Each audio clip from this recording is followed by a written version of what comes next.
And we're live quicker than last time. Hey, all you crazy sci-fi and fantasy fans. It's time for your daily dose of shenanigans over here at the Blasters and Blades podcast. Just three nerdy veterans geeking out over our science fiction passions and fantastical fantasies. A place where magic is king, the sky is the limit, and space is the place. We are the podcast that puts the fun in dysfunction. So without further ado, I'm going to apologize for Nick not being here.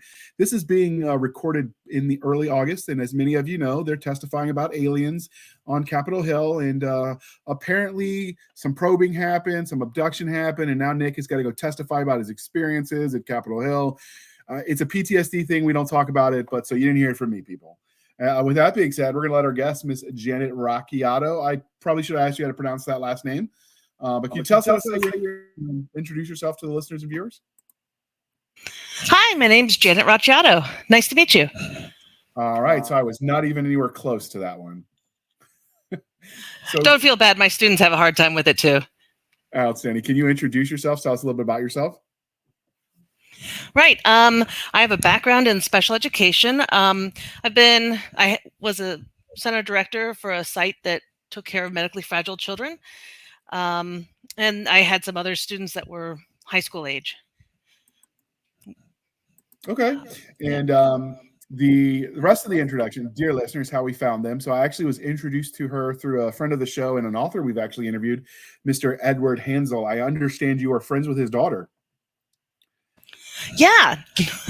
I met her years ago. On the show, apparently. That's awesome. Yeah. And so before we get started and we start talking about books and nerdy stuff, we've got to ask you the religion question. Are you ready for this? Yes, hit me with it. All right. Star Wars, Star Trek, or Firefly? Firefly, of course. All right. So defend your answer. What is it about Firefly that appeals to you? Well, the one-liners are awesome. And also the concept of, space cowboys. What else is there? This is true. And they aim to misbehave. Shiny. Yeah, I like the one-liners in that mechanic. She was so adorable. I think everybody, regardless of gender, had a little bit of a crush on her because she was so unique, special, whatever. Oh, yeah. Kaylee's the best. The funny stories is if you listen to any of her interviews, she talks about how she went to a con and she was one of the guest speakers, playing because of the popularity of Firefly. And so she was dressed as her character to do the interview because that's sort of what they wanted.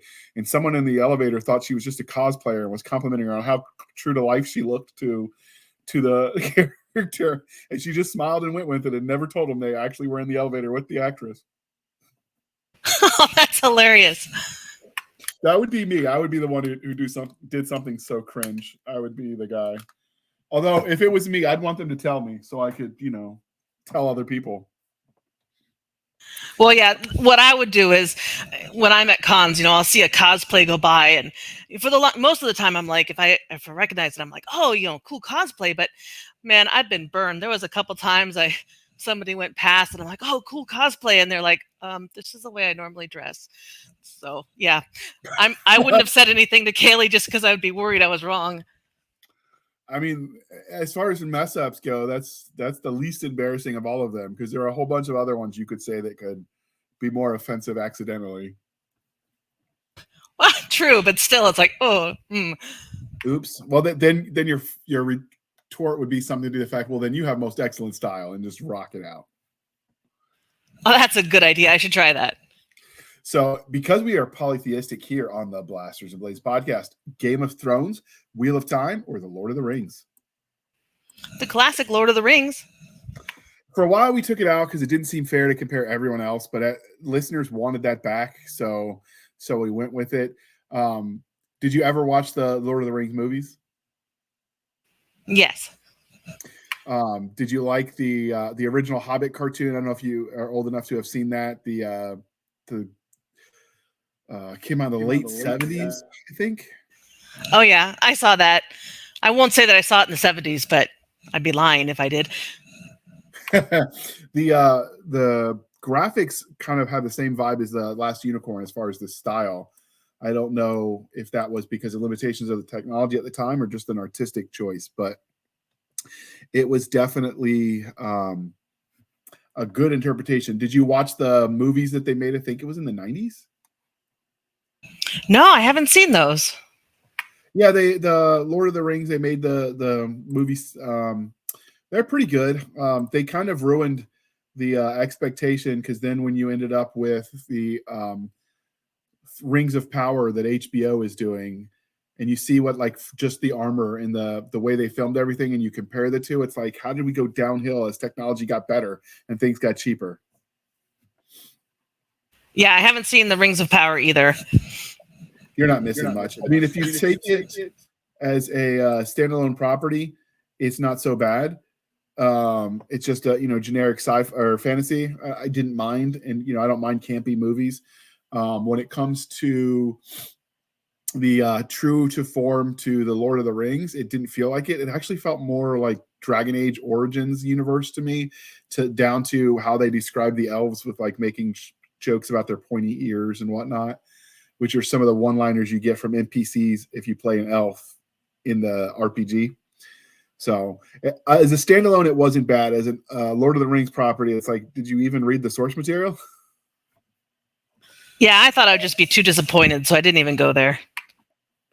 Yeah, you didn't miss much. And I wanted to like it. I went in wanting to like it, because there have been other movies where, politically people on each side took a side before they'd seen the movie. I tried not to do that and give everything the benefit of the doubt. So I watched the first half of season 1, and I'm like, I can't do this anymore. So it was just the poor costuming and so much wasted potential. I know what you mean. So we brought you here to talk about your children's book, which I threw up on the screen. Since you're in a low Wi-Fi area, it's just easier not to have cameras on because of bandwidth. Insert computer mumbo jumbo for those of you that know how all that works. I just hit the button and the hamsters do their thing. But what got you started into writing? Because I imagine as a teacher, you're pretty busy. Well, yeah, I am. I was, but when I started writing, my first trilogy actually is a superhero trilogy. And at the time I started writing that one, I had a really rough time in my life. A friend passed away over in Afghanistan, and a whole bunch of things were happening. So I kind of made a superhero to fix all the problems. And that's how my first trilogy happened. This series, though, Out of the Woods, The Griffins of Elderwood, that one started because I was driving my kids home from school and they wanted me to tell them stories. And so I tell them all this classic preschool stories, kindergarten stories, that elementary. And they got bored. And they're like, tell us something else. So I had to make them something else. So I made up The Griffins of Elderwood as I drove them home from school every day. So, and then I just decided I should write it down. That is not a bad plan. I think decent number of authors started their storytelling with kids, just entertaining them, and then sort of went with it. So what made you decide to branch out from superheroes to, all the other genres that you've written in? Because you've written children's book, you've written like a sci-fi. So what made you decide to break past the superhero genre? It's funny. I don't seem to write the same genre twice. I did the superhero trilogy. I did The Griffins of Elderwood, which is like a fantasy action adventure. And then the next book I did was a historical fiction with a twist. So, and the one I'm working on right now is going to be an urban fantasy. So I don't seem to write the same one twice. That definitely makes marketing a little bit difficult for you. It does. It does. So how do you decide? Do you have just a dartboard and you just list all of them and you throw it and go? I'm like, oh, guess I'm writing that next. Or like, what's your process to figure that out? Honestly, it's whatever catches my mind. The character. I'm very much an author that the characters are in my head telling me the story, and I just have to write it down. And so whichever story is the loudest is the one I write next. Do you ever plan on, when you finish a series, going back to them maybe later? Like, you started a trilogy. Well, I could, write 3 or 4 more books in that world. Or do you just completely shut it off and move on? People have asked me before if I'm going to write more, especially like on that trilogy. And I think it's just done. I can't see myself writing anymore. just because the characters are like, nope, done. Do you tend to stick with trilogies, or do you see any longer running series in your future? Well, the Griffins of Elderwood is a 5-book series, just because it Okay. seemed to break up well that way. And the historical historical fiction with a twist was a 1-book one-off, and the next one I'm doing is another one-off. So the historical fiction, what time period did you set it in? 1860 Colorado. Oh, Civil War era. So all the nuts are going to come out of the woodwork and critique everything from the amount of buttons on the petticoat to insert all. Very brave of you. Bring it on. It'll get me more publicity. Okay, the any press is good press mentality. That works. So what's the synopsis of that one? I tend to dig history. I'm a little bit of a history nerd, so. Well, I'll just tell you that it does have a twist. So John is a scout for Fort Garland, and while he's out working, he finds a mysterious woman on Blanca Peak and has to figure out what's going on with her. So I won't tell you I won't tell you whether it's a fantasy or sci-fi twist. Time travelers for the win. So have you been out to that area of Colorado so you can describe the terrain? Because that's the kind of thing in that area you're going to want to get right. Right, exactly. Mostly I did because I wrote it during COVID while we were all stuck, and various museums were all closed. So I mostly did Google Maps, which sounds horrible, but the topography and looking at it like you're standing on the road. Okay. Well, I mean, some of that changes, but I can't imagine in the 100 and 200 whatever years. Don't make me do math, people. I went to public school, but in the time since the 1860s, I can't imagine the terrain has shifted that much. Exactly, and then there's lots of biology texts on what was there and that kind of thing. Okay, so what's the story of the Griffins of Elderwood? Which to go from adult content to go to books geared towards fully grown people reading them, because adult content has other connotations. What made you decide to shift there and almost pivot 180 degrees to go towards writing for kids? Again, it was basically I had the story that I had thought up for my kids and my students. I have a lot of students that were high school students who read at like the 4th grade reading level. So, and they were bored out of their mind with their other 4th grade books. So when I wrote The Griffins of Elderwood, my hope was that I could write a book that was fun for all ages, even adults, but written more at the 4th grade reading level to help my students out.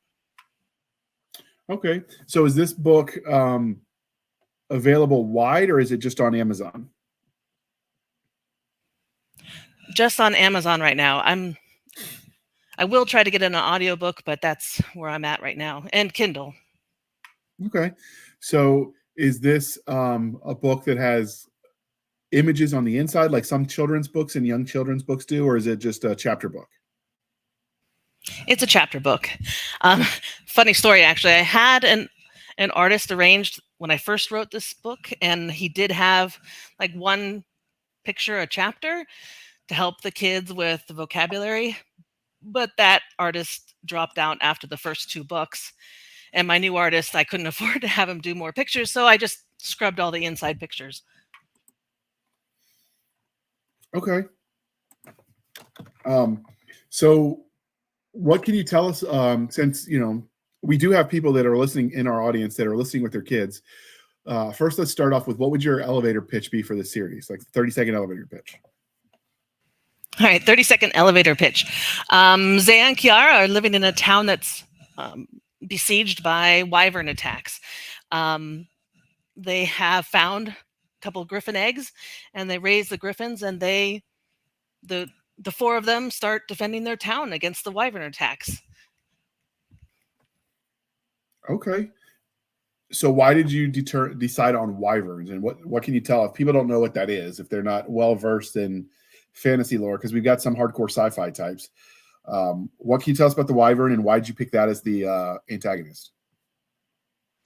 Well, first, a wyvern is Basically, a dragon, sort of like Smaug, actually, in Lord of the Rings.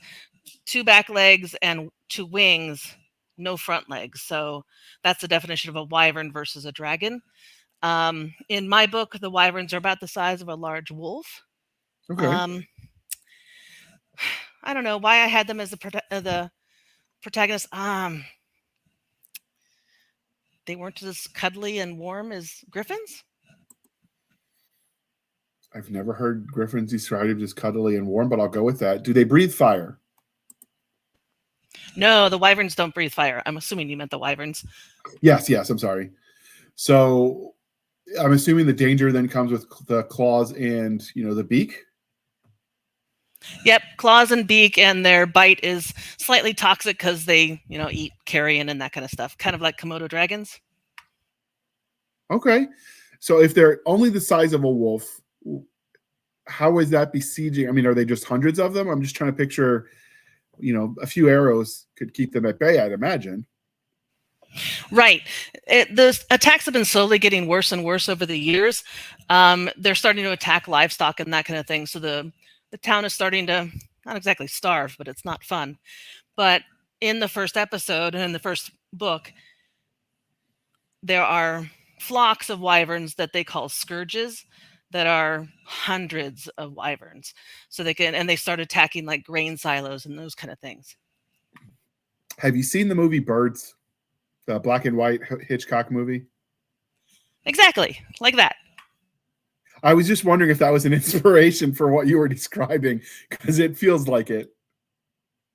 No, not necessarily. I was just trying to imagine farther into the series, you find out that there's a reason or not a force, somebody controlling the wyverns. So there's a reason for them. Okay. So we've got the cover on the screen. Like we mentioned earlier, since your Wi-Fi is spotty at best, we didn't want to cause issues, and camera requires a lot of bandwidth. But what's the story on the cover? Because you chose to focus on the egg instead of the rampaging wyverns. I don't know. I was just trying to give it like a tease. It's the 2 main characters, Kiara and Zay. Kiara's on the left, the blonde, and Zay's the other one.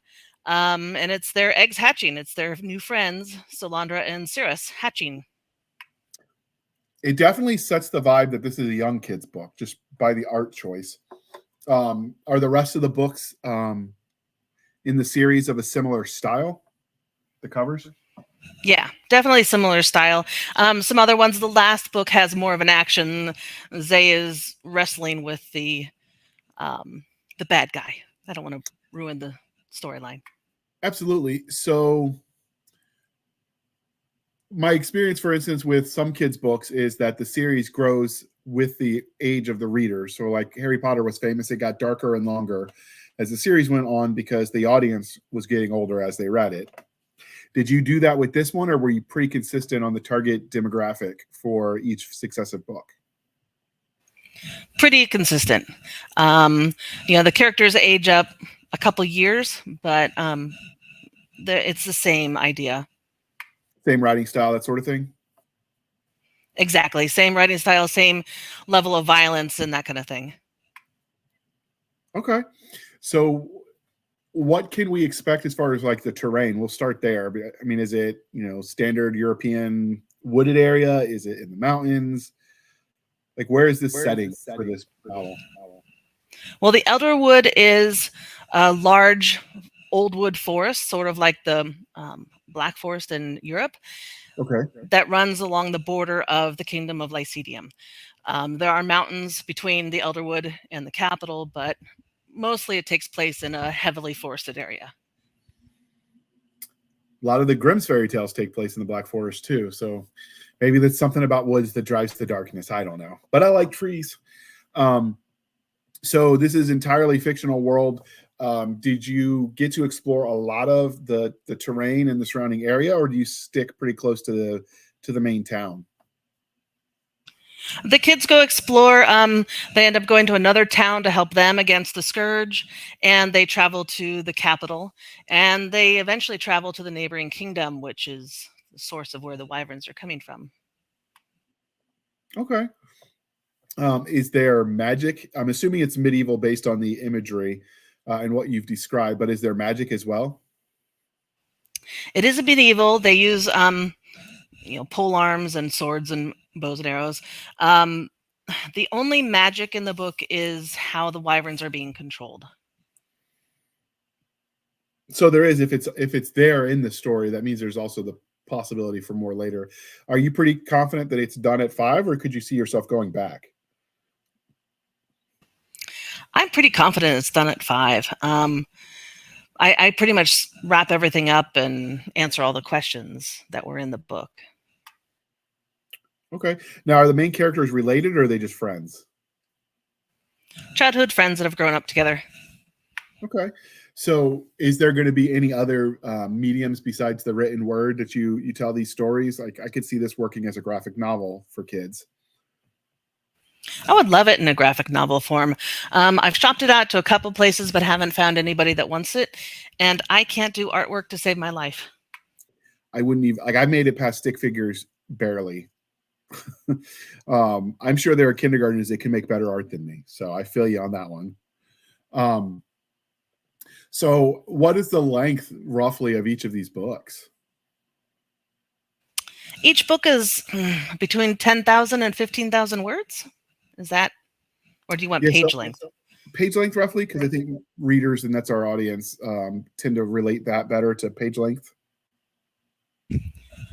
Oh, golly. I'm not actually sure the page length of each book. I'd have to look that up. So what's roughly 500 words a page? Well, did you do large print because it's a kid's book, or did you do standard print? I did use large print because that's also easier for kids with learning disabilities. So we'll say 300 words a page. That's roughly 35 pages. Does that sound right? Or was it longer, do you think? I don't know. That sounds wrong. Do you have a second and I can look it up? Sure. Well, we could look that up. As for those of you that are interested, we will be linking to the book and her website with all of the things. And it'll be available in the show notes. So be sure to check that.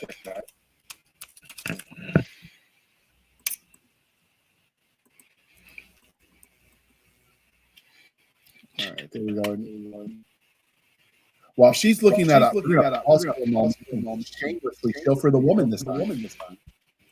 Hey there, this is author Katie Cross.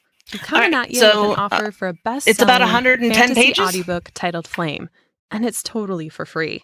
Here's a little bit more about it. Dragon servants Sana and Isadora Spence live deep in Leadham Wood, where persnickety dragons and wars on the borders are the least of their worries. Thanks to years of simmering tension, the hidden village is destined to crack, and soon. Sana's deep love for the giant beast causes her to make an irreversible mistake, while Isadora's disinterest in the dragons leads her to a fateful decision that will change the course of the entire world. Can the sisters prevent everything they know from falling apart? Or do they allow it to break and pave the way for new growth? Join the beloved sister witches in Flame, the first book in the Dragon Master trilogy. Just go to www.katiecrossbooks.com/flame-audiobook to get your free copy today. All right. Thank you for sticking with us through that commercial interlude. And welcome back.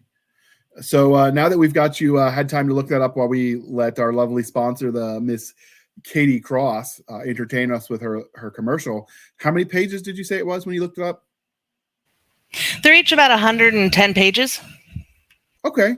So that's a decent sized feel for a kid, looking to grab a book. So has it been well received when you've showed it to the kids that you teach that inspired it? Were they kind of impressed to see it on paper? Yeah, no, they really loved it. And I've had some other special ed teachers also appreciate it. I have one story at a convention I was at recently. I was sitting at my booth and a mother and her daughter came running up towards the end of the con. And the mom was like, "Oh, so glad we found you. My daughter was worried we wouldn't find you before the con ended." They had bought my Griffins of Elderwood series the year before. And the mom said the daughter had read it all, loved it, and shared it with all her friends at school. So that was great to hear. So did you put it in libraries and that sort of thing yet? It is in the San Diego public library system. That's about as far as I've gotten it. Okay, I'm not sure how they do that. I don't do the back end of the business side for myself. I have minions that I feed to do that for me. I throw food and they do the thing. They run on the hamster wheel. But I'm sure there's answers to that if you could get that into the general library as an option. But is there any kind of network that you use as a special ed teacher to find these kinds of books if other people are so inspired to add content for that demographic? Not that I've found. Because of COVID, a lot of the special ed teacher conferences have kind of been canceled. So I've been looking for them to start up again. And I was really hoping to connect with people there. So there's no online like, hey, these are books that worked for me. I teach whatever kind of thing. Okay. I do know that it's harder for authors that write for kids to find their readers because you got to go through their parents or through the librarian mostly. And if you're Amazon exclusive, that makes your job a little bit more difficult. Well, if you find the magic bullet for this, so people can find their audience for this type of book, you should come back and let us know in the Blasters and Blades Facebook group, so other people can do the same thing. Because the sad thing is, if you're old enough that you're bored by the kids' books, but your reading level is at that level, I imagine that makes reading less than pleasant for them. So anything to keep people reading, I think, is a good thing. Exactly. That was my goal. Unfortunately, from what I've heard, the only way to really get it into the school districts is for it to go through Scholastic. And if you don't get a agent that can get you into Scholastic, then you're kind of up a creek. I know Draft to Digital can get you in on the public library side of things. If it's in there, then they can request it, presuming that there's an interest on the site end. But that is way above my pay grade. And there are podcasts that tell you how to do all that cool stuff, dear listener, if you're actually one of the 12 writers that listen. So you should check those out instead. But with that being said, have you gotten any cool feedback from the public library that you sent it to in San Diego? Not directly from the library. They have a local author program, and I was part of that. But the readers, I can't reach them through that. I do know it's been checked out a lot, though. Well, that's always a good thing. Did you actually donate the copies, or did they request them? I donated them. That's cool. I know with our public library, they told us that the problem with Amazon books is they weren't sturdy. I think the library standard is they have to be sturdy enough to have been read 10 times at a minimum. And I guess Amazon's print on demand doesn't hold up to their standard. But beyond that, I don't know. I donated mine to our local library as well. Hold on. Sorry, dear listener, it's allergy season. You didn't need to hear me hack my lungs up. So what can you tell us about the two main characters? Oh, well, they're old friends. When the book starts, they're like mid-teenagers. Kiara is a fairly small, short little wyvern snack size girl. And Zay is a taller, almost 6 foot, even for a teenager. So he's pretty tall. Kiara can be stubborn, but she's faithful to her friends. And Zay is brave and ready for anything. Okay. And did you give personality to the two hatchlings that they befriended as well? Some. Mostly they're because they don't have speech. It's more they converse through mind images. A little bit. Cirrus doesn't like to get in the water, and Solandra does. But other than that, not too much. So do you show the town people reacting to them keeping pets of the creatures that have been tormenting them? Yeah, that comes out at the end of the Out of the Woods book. The townspeople don't know about the griffins until the very end, when the town is being swarmed by a scourge of hundreds of wyverns, and the griffins come and help them. Okay. So, you've given us a little bit about the scenario. if you had a chance to live in the world you created for the Griffins of Eldenwood, would you live there? Yeah, I think it would be fun. How dangerous on a scale of 0 to, I don't know, a Stephen King novel is it? At the beginning of the series or at the end of the series? At the beginning of the series, it's kind of dangerous. You have to stick around with other people, but by the end of the series, it's safe again. Okay. So because of the that you're writing for kids, does that mean you don't tend to get as much engagement? Like, I know I sometimes get emails from people that have read my books to want to talk about it. Is that something that happens as a kids writer? I haven't yet. I just actually, when I reprinted my books, I added my email to the back of them saying, please contact me. I'd love to hear from you. So we'll see. Okay. I know sometimes that feedback is definitely encouraging. So I can't imagine writing for an audience where, trying to seek that out could come across as creepy. Yeah, mostly I hear from them at conventions. Or I guess their parents could potentially write if their kids specifically liked it. So what makes your book different from the other children's books that are out there occupying the same space? Well, I'm really hoping that it's more action than a lot of those books, and it's a little bit more complicated in the twists and turns. Like, it's not blatantly obvious at the beginning why the wyverns are attacking more. Okay. Now you talked about the main characters and the two wyverns that they, made pets, I guess, friends. But are there any other secondary characters that we interact with in the novels? Yeah, a couple books in, you run into the king ends up making a group of dedicated knights that are gonna. I don't want to ruin too much of the storyline, but they're gonna also have griffins. Okay. No, they're not really big enough to ride. Did you ever consider making them bigger so they could be like Pern style mounts? Actually, these are big enough to ride. I made them like a large size horse at the Okay. Withers.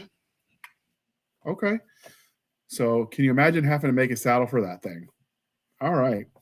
Actually, Kiara does make one for them. Nice. That is impressive. So given, you've kind of tortured your characters along the way, if you met these two lovely kids in a back alley, do you see yourself coming out alive, or are they just going to give you a stern talking to? No, I think they'll like it because, at the beginning of the book, their town was starving and there was dread. And by the end, their towns are happy. Okay. So do you resolve the conflict with whoever is sending out the wyverns and all of that in the final novel? Like, do you get satisfaction there? Yes, definitely. And free the wyverns from his control and all of that. Okay. So do you go all so at the end of the novel, do you just sort of end it there at the book 5, or do they get to go home and resume normal life? Although, how do you go to normal life after something like that? I don't know. It sums up at the end. They go back to a normal life, but with their griffins, and the kingdom has found other jobs for the griffins and their riders to do. So if you could ride your own griffin, would you do it? For sure. Okay. I could see, well, are they like, obviously they're carnivorous, but do they eat a lot, or is it just that there's so many of them that was problematic? Well, the griffins go and hunt their own deer, so I'm not sure how that would be problematic. What did you mean by too many of them? Is it because that the wyvern were attacking in hordes that made them problematic as far as destroying food, or was each individual one also like a huge consumer? Oh, I see. I thought you were talking about the griffins. The wyverns, it was just that there were so many of them, and it was kind of like an unnaturally large population, and they were being sent in large groups where normally they're small packs of like 4 to 6, like wolves. Okay. So when you first started making wyverns as the antagonist, when you were first telling that story to kids, What made that be what comes to your mind? Because I imagine when you first started telling these stories, it was just what popped into your head. Oh, I don't know. It could be Smaug from Lord of the Rings. I mean, I have read The Dragon Riders of Pern, and so you wouldn't think that would make me think wyverns were bad, but I don't know. I don't know. Okay. So that sounds amazing. Sometimes, our episodes go long, and sometimes our guest answers all of my questions in succinct manner, and they're not a windbag like me. So with that being said, how can listeners and readers find you on the wild, wild interwebs? Well, my books are through Amazon.com. Just look for my name and you'll find all of my books. I'm also on Facebook under Janet Racciato. I have Instagram, again, Janet Racciato. And those are primarily how they can find me. I have a website, www.elfenforestwritersguild.com. And Yes. was there anything that we didn't ask that you wanted to tell us before we wrap this up? Not that I can think of. Okay. I had a great time. It was fun. So before we let you go, dear listener, I'd like to remind you to please be kind and speak your mind on the reviewing platforms. Your reviews help the right readers find the right book, so do your part. I will link to all of Janet's social media links in the show notes, so check those out. It's worth clicking a link or two. You can find us over on Linktree at linktr.ee/Blasters and Blades podcast. Again, Linktree/Blasters and Blades podcast, where we link to all the things, including our BitChute and Rumble. We have a Twitter over at twitter.com/SF_fantasy_show, Sierra Foxtrot _fantasy_show. You can email us at blastersandbladespodcast@gmail.com. Again, blastersandbladespodcast@gmail.com. We have a Facebook group where all the shenanigans happen at facebook.com/groups/Blasters and Blades podcast. Again, /groups/Blasters and Blades podcast. We also have a website over at anchor.fm/Blasters Tack Blades. Again, anchor.fm/Blasters-and-Blades, where for as little as 99 cents a month, you can help keep the lights on. So we really appreciate it. Or you can support the show more directly at buymeacoffee.com/author J.R. Handley. Again, buymeacoffee.com/author J.R. Handley. Be sure to put in the comment section that it's for the podcast, and I promise I will keep my co-hosts Doc Cisca and Nick Garber duly caffeinated. They will drink until their eyeballs turn brown, people, because coffee is amazing. And with that being said, thank you for spending some of your precious time with us. For the absentee Nick Garber and Doc Cisca, I am J.R. Handley, and this was the Blasters and Blades podcast. We'll be back next week at the same time, where we'll indulge our love of nerd culture, cheesy jokes, and all things that go boom. And that's a wrap, people.